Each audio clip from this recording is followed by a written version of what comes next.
Ayun. Ito to dandan yung project, windmill. Windmill yan.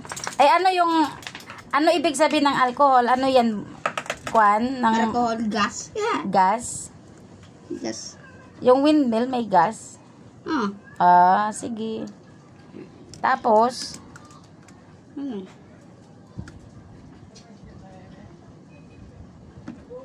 kanino mo na antiguhan yan?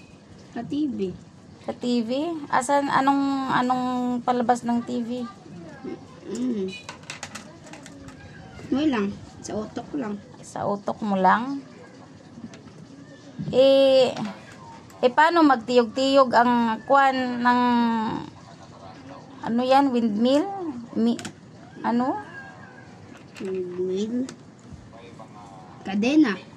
May kadena para hindi matumba. Oh. Tapos, ayan yung umiitiyog-tiyog. North and west. Nasaan ang north?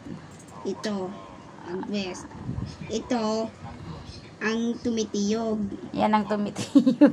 Dapat gawan mo ng kwan, ng LC para magtiyog-tiyog siya. Walang ilisi. Sa imagine lang. So imagine, ang lawak naman ang imagine mo, imagination. At ang ang ilisi, ang dito sa tunga niya, dito ang electric. At dito ang gas, nagagana yung electricity. At dito ang bahay. Andito yung andito ang poste. At ibigay ng electricity. Nag-iilaw na. Electricity? Electricity. Again? Electricity. Ayan.